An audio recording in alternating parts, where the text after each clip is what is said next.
रहे कि देखो या तो मैं किसी को पकड़ता नहीं और जिसको एक बार पकड़ लूं फिर मैं उसको छोड़ता नहीं। भगवान या तो किसी को पकड़ते नहीं और फिर पकड़ ले तो फिर छोड़ते नहीं है, ये याद रखना। ये ठाकुर का मोह जाल, प्रेम जाल ऐसा ही। और तमाम नजर उतार करके आज गोपियों ने, मैया यशोदा ने ये सोच लिया कि अब लाला के दर्शन नहीं करें। समय बीता, शिवजी भी आए हैं दर्शन करने के लिए। समय बीता, भगवान शिव आए कि सब दर्शन कर रहे हैं भगवान की प्यारी छवि का, तो हम भी करें। लेकिन शिवजी को दर्शन नहीं कराए, भोलेनाथ को दर्शन नहीं कराए। मैया कहा कि मेरे लाला को तेरी सूरत देखकर बाबा डर लग जाएगा। जब मैं ही डर रही हूँ तो मेरा लाला नहीं डरेगा। भगवान कह रहे मैया दर्शन करने बहुत दूर से आया। मैया कह रही है तो कितनी भी दूर से आया है बाबा, मैं दर्शन नहीं कराऊंगी। तो मैया डर गई है। मैया को लगता है कि अब हर कोई कहीं ना कहीं ऐसा ही होगा। धूनी लगाकर भोलेनाथ बैठ गए हैं। बड़ी प्रतीक्षा की है लेकिन मैया निष्ठुर बन गई है। अब भोलेनाथ ने भगवान से कहा कि प्रभु जैसी आपकी लीला, जो आपकी लीला, अगर दर्शन कराना चाहते हो तो आपकी मर्जी, नहीं चाहते हो तो भी आपकी मर्जी। ऐसा सोचकर भोलेनाथ आगे कदम बढ़ाते हैं, चल देते हैं वहां से। जैसे ही भोले बाबा चले, पीछे से मनमोहन ने ऐसे जोर जोर से रोना शुरू किया कि चुप होने में नहीं आते हैं। सबने चुप कराया, नजर उतारी, सब कुछ करके देख लिया। मैया को लगा कि वो बाबा नजर लगाई के चलो। अब बाबा ने नजर लगाई है तो बाबा ही नजर उतारे। तो गोपियों को भेजा, जाओ सखी जल्दी जइयो बाय बोल कि तुमसे ले आई, कहीं से लेकर आओ, नजर तो उतारे मेरे लाला की।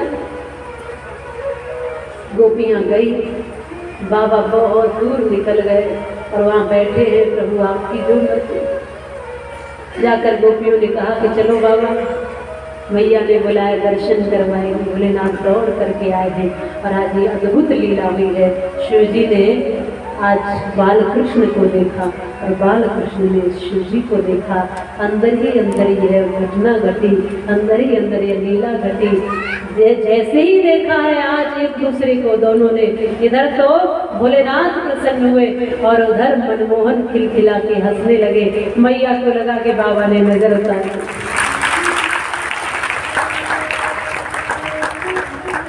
बड़ा आनंद है।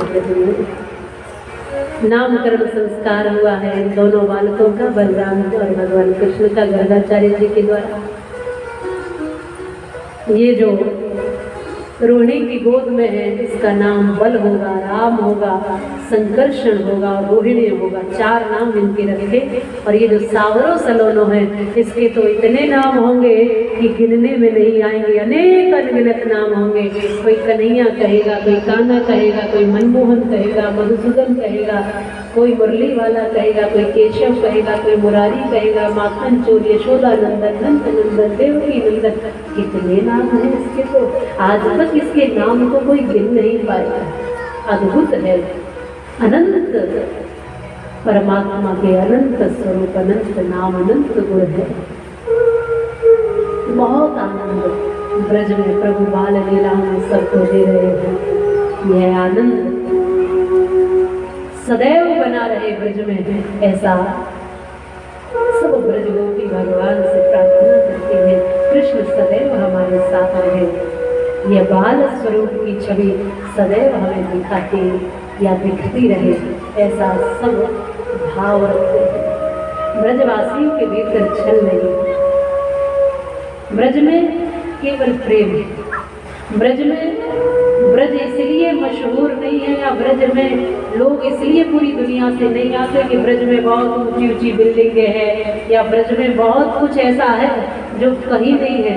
हाँ, ब्रज में एक चीज ऐसी है जो कहीं नहीं है, उसे कहते हैं प्रेम। हर ब्रजवासी प्रेमी है, हर ब्रजवासी अपने ठाकुर का है, हर ब्रजवासी उसके सहारे चलता है। बस वैसा बनना, बस वैसा बनना, उसकी शरणागति सदैव मिलेगी। बहुत सुंदर गाया करते हैं लोग। श्री कृष्ण की कृपा, श्री ठाकुर की गोविंद की कृपा, आनंद में झूमते नाचते भाव में ये जीवन उसकी कृपा से ही बीत सकता है। बहुत सुंदर भाव है।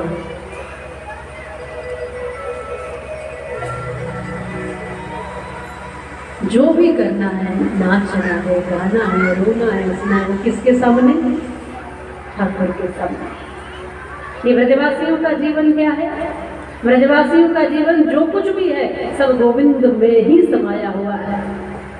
तो भाव से सब मिलकर कहो, एक भाव है नचा बेटी।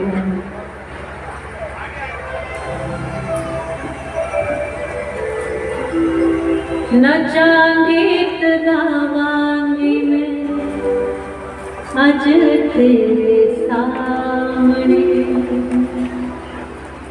खुशियाँ मनावांगी मैं आज तेरे सामने, नचा गीत गावांगी मैं आज तेरे सामने, आज तेरे गाइए सभी गाइए। नचा गीत गावांगी मैं आज तेरे सामने, खुशियाँ मनावांगी मैं आज तेरे सामने, नचा गीत गावांगी मैं आज तेरे सामने।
तेरे सामने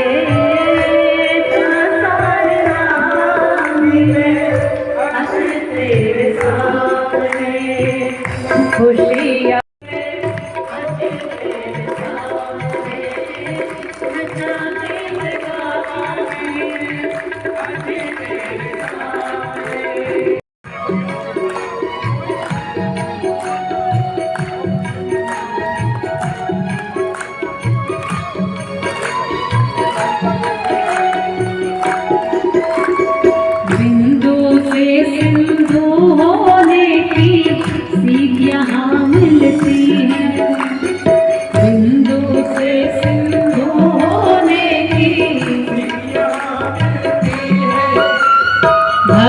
ज्ञान सत्संग धर्म की ज्योत सदा जलती है।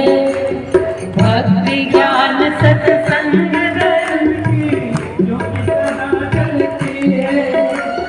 होने की कोई चाह नहीं, होने का डर नहीं रखते। होने की कोई चाह नहीं, होने का डर नहीं रखते। जीने या मरने की चिंता, जीने या मरने की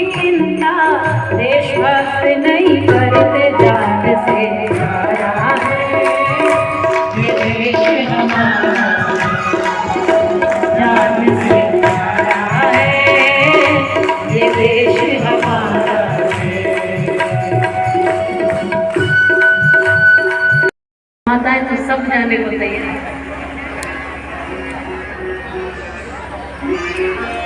अरे माताओं, बंधु, हम भारत भूमि में रहते हैं। दुनिया के लोगों की अभिलाषा और इच्छा जब होती थी ना कि स्वर्ग जाना है, तब लोग भारत में आते थे। लेकिन जब भारत के लोगों की इच्छा होती है, तो भारत के लोगों की इच्छा ये नहीं होती है कि हमें स्वर्ग जाना है। भारत के लोग तो इस धरती पर ही स्वर्ग को उतार लाने की हिम्मत रखते हैं। भारतवासी तो इस धरती पर ही स्वर्ग को उतार लाते हैं। वो हर घर स्वर्ग ही तो है जिस घर में माता पिता का सम्मान है, जिस घर में बालकों को संस्कार है, जिस घर में मातृशक्ति का सम्मान है, जिस घर में अतिथियों का, संतों का, साधुओं का सम्मान है, जिस घर में भगवान का भजन और भक्ति होती है, जिस घर में मंत्र और श्लोकों का गुंजायमान उच्चारण होता है, जहाँ यज्ञ हवन होते हैं, जहाँ जिस घर से भगवान की भोजन की थाली निकलती हो, जहाँ गौ माता का निवाला निकलता हो, जहाँ साधु संतों का भोजन निकलता हो, जिस घर से दान पुण्य होते हो, जिस घर में सब आनंद से मुस्कुराकर सब एक दूसरे के मन को समझकर रहते हो, वही घर तो स्वर्ग होता है। और स्वर्ग कहाँ है? आकाश में नहीं है स्वर्गों की कोई दुनिया। कोई दुनिया ऐसी स्वर्ग की कहीं दूसरी जगह नहीं है। आकाश में नहीं है स्वर्गों की कोई दुनिया, और बेकार के भ्रमों में भटकी हुई है दुनिया।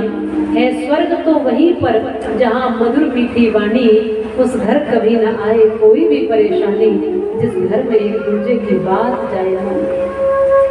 अपने घर को ही स्वर्ग बनाओ, अपने जीवन को ही ऐसा आनंदमय बनाओ, अपने रिश्तों में ही वो मिठास लेकर आओ, अपने परिवार और अपने आंगन को ही ऐसा महकाओ।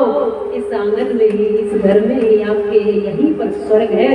और जिन घरों में बुजुर्ग रोते रहते हो, जिन घरों में मातृशक्ति बिलखती हो, जहाँ बच्चों में कोई संस्कार न हो, युवा पीढ़ी भटकी हुई हो, जहाँ कभी कोई धर्म का अनुष्ठान न हो, जहाँ कभी कोई भजन पाठ पूजा न हो, जहाँ कभी कोई साधु संत आकर बैठता न हो, जहाँ शराब आदि, मांसाहार और तमाम ऐसे व्यसन और दुर्व्यसन हो,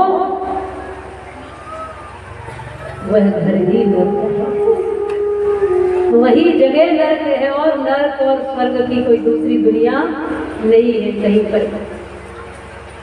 क्योंकि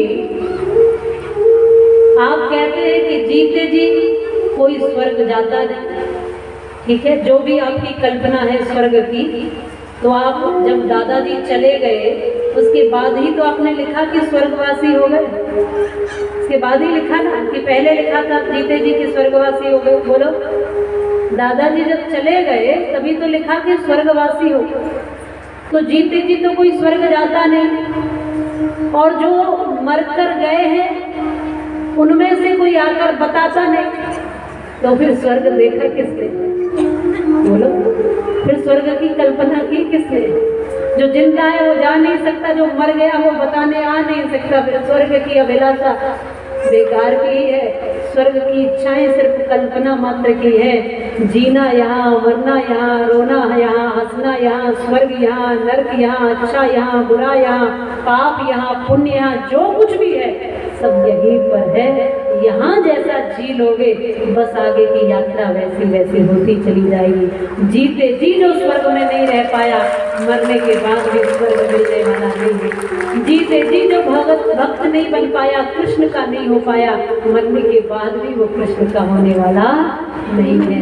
यह शरीर इसीलिए दिया है, ये साधन है, इसको पाकर जो करना है यही अभी समय है, मौका है। इसलिए कई बार मैं युवा पीढ़ी को कहती हूँ कि जवानी हवा का झोंका है, जवानी कागज की नौका है, और जो कुछ करना है जवानी में ही कर लो, क्योंकि जवानी ही कुछ बेहतरीन करने का मौका है, कुछ अच्छा सा करने का मौका। लेकिन जवानी क्या करती है? अपनी, मैंने देखा है, गाड़ी में बिठाकर या स्कूटी पे बिठाकर माता जी को लेकर आते हैं, माता जी को छोड़ करके और खुद चले जाते हैं। क्या करना है आपको? बोले बोले हमको तो दुकान देखनी है, हमको अपना व्यापार और काम देखना है। माता जी पे तो कोई काम नहीं है, इसलिए इन पे कोई घर में भी काम नहीं, इसलिए यहाँ छोड़ जाता। अगर घर में भी इन पे काम हो तो यहाँ भी छोड़ना मुश्किल हो जाता। फिर वहाँ भी कहेंगे नाती पुतों को देखो, वहाँ तुम्हारा कोई काम नहीं। भजन कब करेंगे? बोले बुढ़ापे में करेंगे। कब? जब बूढ़े हो जाएंगे तब। कब? जब जुबान नहीं हिलेगी तब। भजन करोगे जब कमर झुक जाएगी, जुबान साथ नहीं देगी, हाथ ऐसे कांपेंगे, गर्दन डुमडुमी की तरह हिलेगी, गर्दन भी साथ नहीं देगी, हाथ पांव साथ नहीं देंगे, जुबान साथ नहीं देगी। आप कहोगे राम और मुख से निकलेगा आम, क्योंकि जुबान सही सही साफ साफ बोलेगी। कब? जब ये जर्जर हो जाएगा तब। भगवान को कैसा फूल चढ़ाते हो बोलो? मुरझाया हुआ या खिला हुआ? 10 दिन पुराना फूल चढ़ाओगे क्या भगवान को? मुरझाया हुआ फूल चढ़ाओगे तो मुरझाया हुआ शरीर और मन क्यों चढ़ाते हो भगवान को? जब इस शरीर में खिलावट है, जब इस मन में खिलावट है, तभी से चढ़ाना शुरू कर दो, शायद तब तक किसी काम के बन जाए होंगे। लेकिन जब किसी काम के, जब दुनिया के तुम काम के नहीं रहे तो भगवान के किस काम के होंगे बोलो? नाती पोतों ने खटिया बाहर निकाल के कर दी, अब माला जप रहे हो भगवान, अब शरण में ले लेना। भगवान कहेंगे क्या करूंगा तेरा? बोलो। जब तुम्हारे नाती पोते जिनके लिए जीवन भर कमाया, जिनके लिए जीवन भर बैल की तरह लगे रहे, उनके तुम किसी काम के नहीं रहे। मेरा तुमने एक बार नाम तक नहीं लिया, मेरे किस काम के हो? इसलिए जानो, समय है, अवस्था है, उम्र है, हर एक चीज को पहचानो, अपनी कीमत जानो, अपने संस्कारों की कीमत जानो। इसलिए मैं कई बार कहा करती हूँ कि बच्चों को कार दो या मत दो, पर संस्कार जरूर देना। आप कार देने के चक्कर में लग रहे हो कमाने, लेकिन संस्कार छोड़ दिए। विशेष कर मैं ये पंजाब की धरती पर बैठकर कहूंगी कि आपके परिवारों में, आपके बच्चों में जो संस्कार हुआ करते थे, क्या अब वही संस्कार बचे हैं? क्या जैसी हमारी पहले की संस्कृतियां हम निभाते आते थे, क्या वैसे ही हम निभा रहे हैं? क्या हमारे जैसे बड़े बृहद कुटुंब और परिवारों की परंपरा थी, क्या वैसी ही परंपराएं अभी भी बची हुई हैं? बहुत कम होती चली जा रही है। फिर भी आप एक कस्बे में रहते हो, जैसे जैसे बड़े शहरों में जाओगे स्थितियां और विपरीत होती चली जाती हैं, स्थितियां और विपरीत होती चली जाती हैं।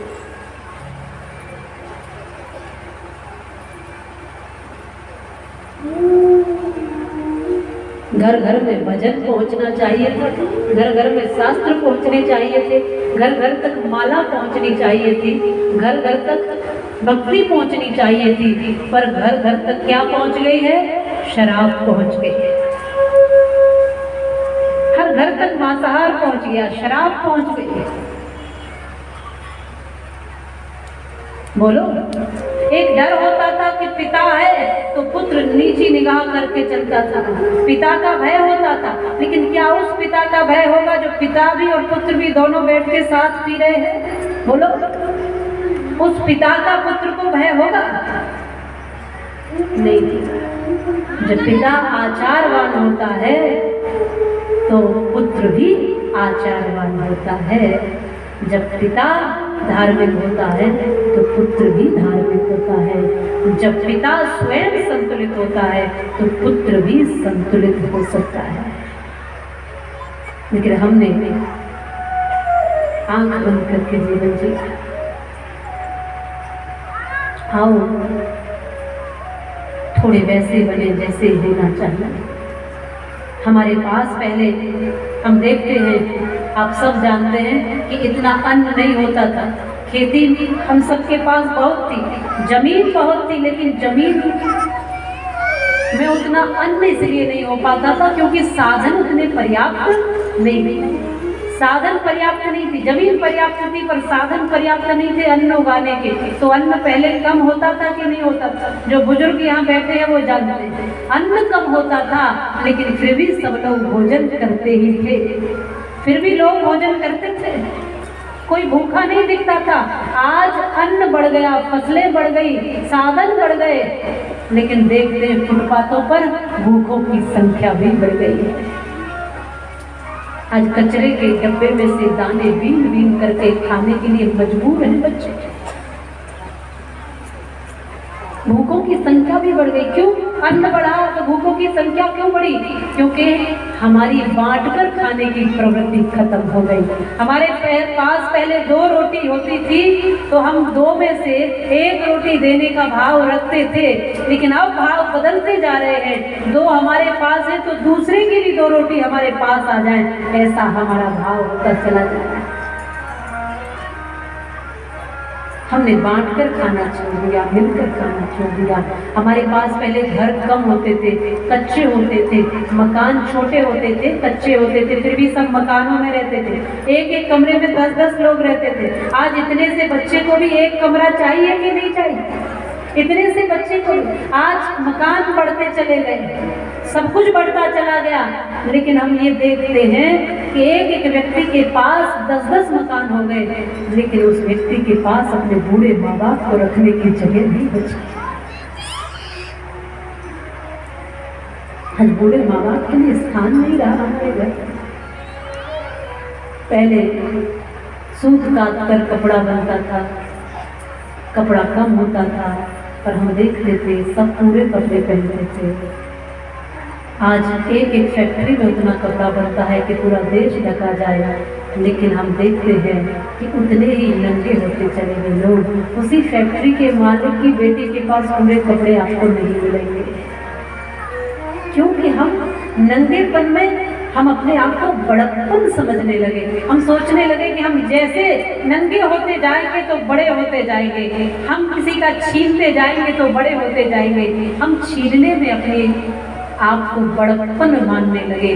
लेकिन बात यह है, भारत की संस्कृति विराट है, भारत की संस्कृति महान है। हम कहते हैं कई बार, संतों ने भी कई बार समझाया है, मैं भी खा सकूं और आप भी, ये तो प्रकृति है। प्रकृति सबको समान रूप से देती है। अब बारिश पड़ी थी तो सब जगह पड़ी ना, ऐसा तो नहीं था कि एक के घर में पड़ी और दूसरे का छोड़ दिया फिर तीसरे घर में पड़ गई, ऐसा नहीं। प्रकृति जो भी देती है समान रूप से देती है। तो मैं भी खा सकूं और आप भी, सामने वाले का भी पेट भर सके, ये प्रकृति है। मेरा ही पेट भरे चाहे सामने वाला भूखा रह जाए, ये विकृति है। लेकिन मैं चाहे भूखा रह जाऊं पर दूसरे को निवाला मिल जाए, ऐसा चिंतन ही भारतीय संस्कृति है। ये भाव ही भारतीय संस्कृति है, जहाँ दूसरों के लिए जीना, जहाँ दूसरों के लिए चलना। एक गीत मैंने लिखा था, ये धरती महान है, यहाँ की संस्कृतियाँ महान हैं। हम सौभाग्यशाली हैं कि हम भारत भूमि पर जन्मे हैं। अपने आप को सौभाग्यशाली माना है। दुनिया के किसी देश में तुम पढ़ने चले जाओ, दुनिया के किसी देश में तुम कमाने चले जाओ, दुनिया की किसी धरती पर रहने चले जाओ, कहीं पर भी, लेकिन अपने देश को, अपनी संस्कृति को, अपने संस्कारों को कब मत समझना। कोई भी भाषा बोलो लेकिन अपनी भाषा पर गर्व करना, अपनी संस्कृति और संस्कारों पर गर्व करना। एक गीत लिखा था मैंने भाव में, कैसी है ये भारत भूमि। दिल में प्यार जगाने वाली है मेरी भारत भूमि, मन के तार मिलाने वाली है मेरी भारत भूमि। जहाँ त्याग और सद्भावों के दीप सदा जलते हैं, जहाँ त्याग और सद्भावों के दीप सदा जलते हैं। लव कुश ध्रुव प्रहलाद राम कृष्ण पलते हैं जान से प्यारा है ये देश हमारा, जान से प्यारा है ये देश हमारा है। दिल में प्यार जगाने वाली है मेरी भारत भूमि, मन के ताल मिटाने वाली है मेरी भारत भूमि। जहाँ त्याग और सद्भावों के दीप सदा जलते हैं, लव कुश ध्रुव प्रहलाद और यहाँ राम कृष्ण पलते हैं जान से प्यारा है ये देश हमारा है, जान से प्यारा है ये देश हमारा है।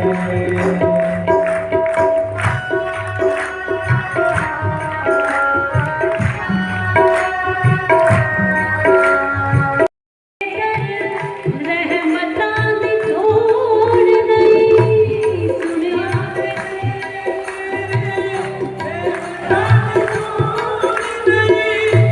मैं नहीं चुप रहना, मैनू कदी लोड़ नहीं।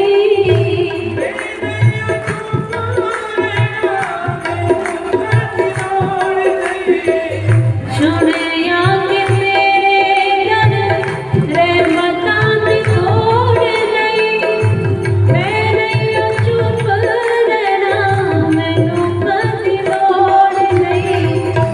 मंगती ही जावांगी मैं आज तेरे सामने, मंगती ही जावांगी मैं आज तेरे सामने, खुशियाँ मनावांगी मैं आज तेरे सामने, नचा गीत गावांगी मैं आज तेरे सामने, नचा गीत गावांगी खुशियाँ मनावांगी मैं आज तेरे सामने, नचा गीत गावांगी मैं आज तेरे सामने।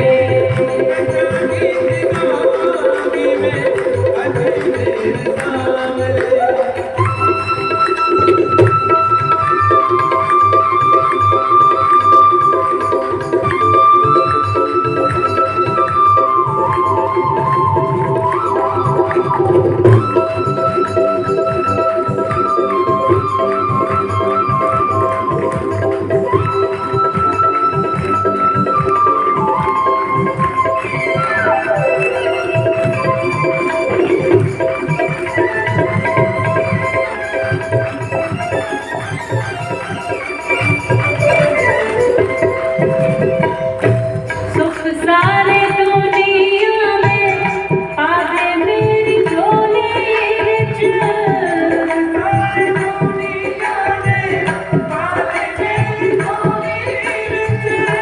फिर भी मिला राखी संतान दी झोली विच।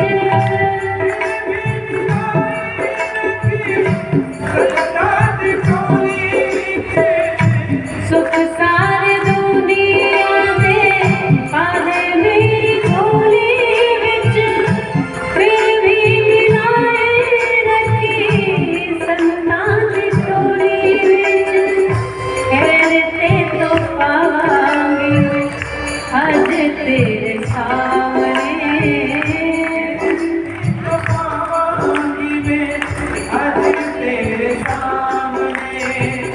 खुशियाँ मनावांगी मैं आज तेरे सामने, नचा गीत गावांगी मैं आज तेरे सामने, नचा गीत गावांगी मैं आज तेरे सामने, खुशियाँ मनावांगी मैं आज तेरे सामने, नचा गीत गावांगी मैं नचा गीत गावांगी मैं आज तेरे सामने।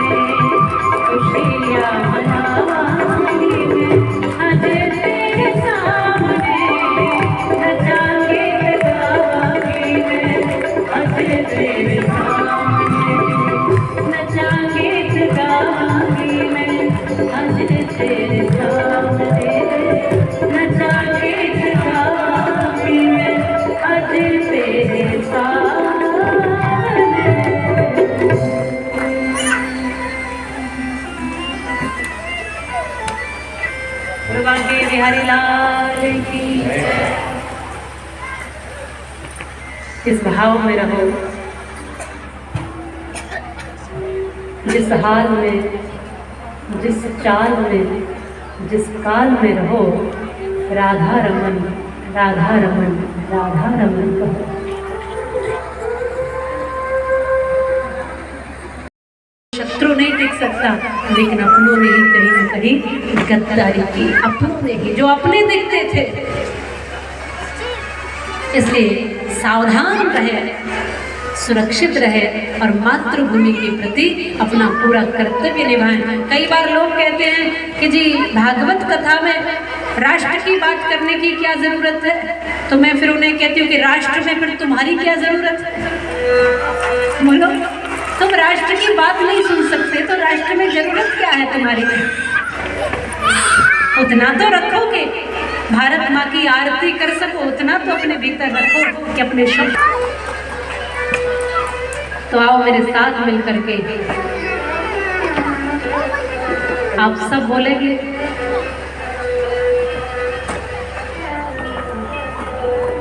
कौन सा चोला रंगना है हमको? बसंती। तो सब मिलकर मेरे साथ गाइए,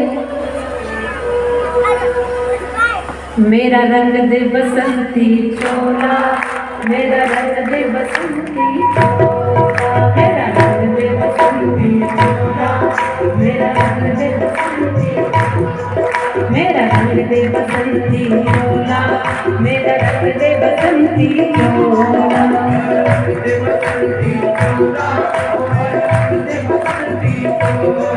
माय रंग दे, आज रंग दे, माय रंग दे, आज रंग दे, मेरा रंग दे बसंती चोला, मेरा रंग दे बसंती चोला।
कल तक जो चिंगारी थी, हाँ कल तक जो चिंगारी थी, वो आज बनी है शोला। मेरा रंग दे, मेरा रंग दे बसंती चोला, मेरा रंग दे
आज वही दिन आया,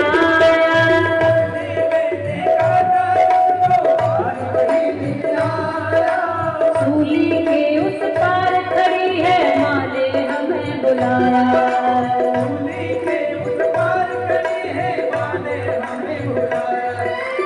आज मौत के पलड़े में है, आज मौत के जीवन को हमने तोड़ा, मेरा रंग दे, मेरा रंग दे बसंती तोड़ा, मेरा रंग दे बसंती तोड़ा, मेरा रंग दे बसंती तोड़ा, गाइए सभी लोग, मेरा रंग दे, मारे रंग दे, मेरा रंग दे, मारे रंग दे, आज रंग दे बसंती तोड़ा, मेरा रंग दे बसंती तोड़ा, मेरा रंग दे बसंती तोड़ा, मेरा रंग दे बसंती तोड़ा, मेरा रंग दे बसंती तोड़ा, रंग दे बसंती तोड़ा, रंग दे, रंग दे, रंग दे बसंती तोड़ा, रंग दे बसंती तोड़ा, रंग दे, रंग दे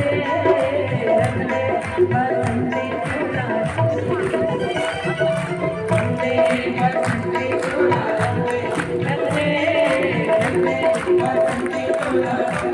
रंग दे, रंग दे, रंग दे बसंती तोड़ा, रंग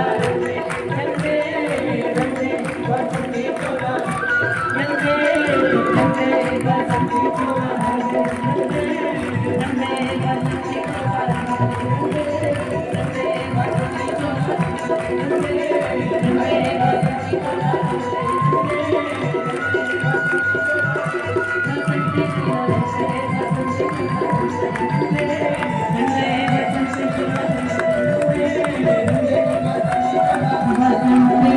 तोड़ा,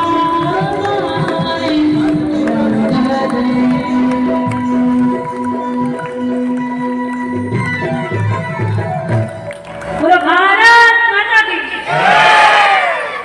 थोड़ा जोर से भारत माता की, भारत माता की जय, वंदे वंदे, मेरा रंग दे बसंती तोड़ा, मेरा रंग दे बसंती, सभी गाइए, मेरा रंग दे बसंती तोड़ा, मेरा रंग दे बसंती तोड़ा, मेरा रंग दे बसंती, माताओं की तरफ से आवाज कम आ रही है,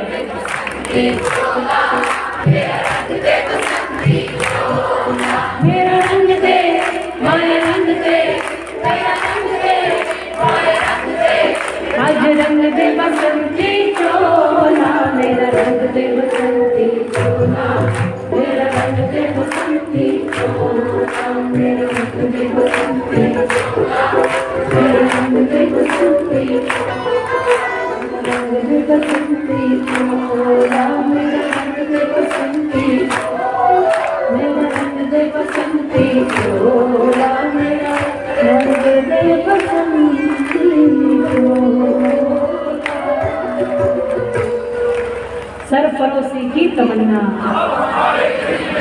देखना है जोर कितना, वक्त आने दे बता देंगे तुझे आसमां, हम अभी से क्या बताए क्या हमारे,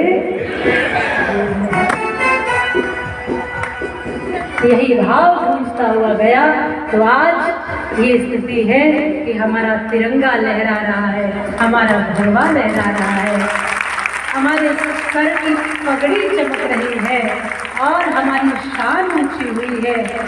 वो लाखों लाखों लोग जब सरफरोशी की तमन्ना लिए गए, तब आज ये परिणाम है कि हम और आप यहाँ चैन से कथा सुन रहे हैं और अपने घरों में सो रहे हैं। इस बात को ध्यान रखिए। मुझे लगता है समराला वाले आज तो सब जाग गए थे। बोलो भारत माता की। बहुत भी लगे। आज तो माताएं भी खूब गा रही है मेरा रंग दे बस। ये देश है वीर जवानों का, अलबेलों का, मस्तानों का, इस देश का यारो, इस देश का यारो क्या कहना ये देश।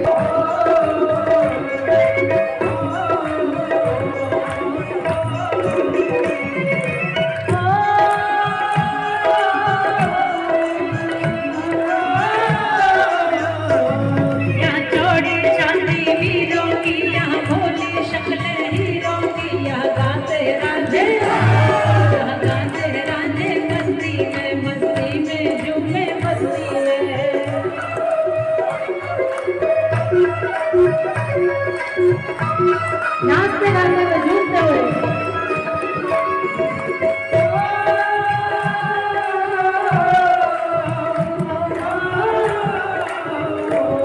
पेड़ों पे बहारे झूलों की, राहों में कतारें फूलों की, यहाँ हंसता है सावन, हंसता है सावन, गलियों में खिलती है कलियां।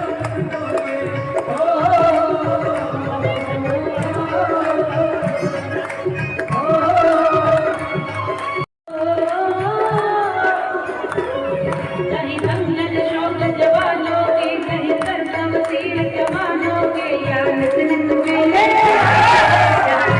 मेले सजते हैं, या ढोल और ताशे बजते हैं।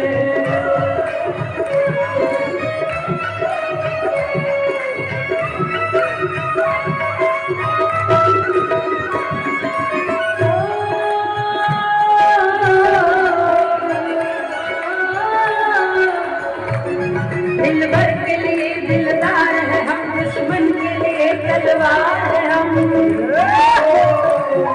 दिल भर के लिए दिलदार है हम, दुश्मन के लिए तलवार। मैदान में अगर हम डट जाए, मुश्किल है कि पीछे हट जाए।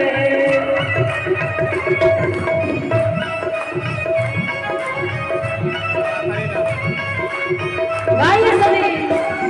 ये देश है वीर जवानों का, अलबेलों का, मस्तानों का, इस देश का यारो, इस देश का यारो क्या कहना है, देश दुनिया का कहना।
भारत माता की वंदे वंदे वंदे।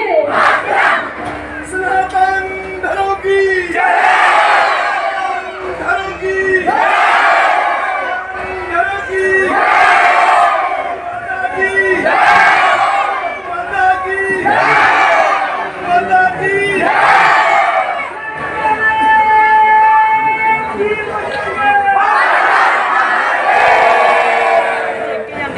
बस ऐसे ही आप जागते रहो।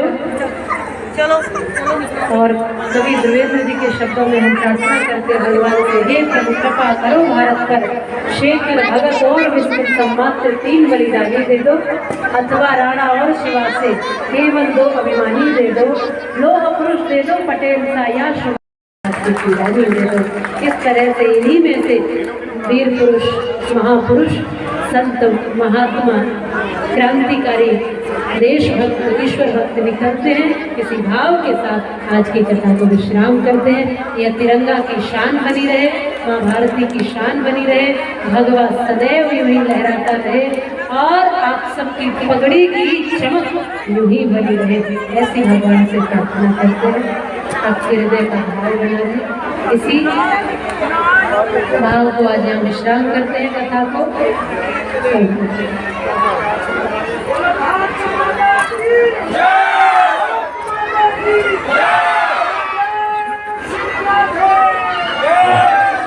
बहुत बहुत धन्यवाद, बहुत बहुत आभार। मैं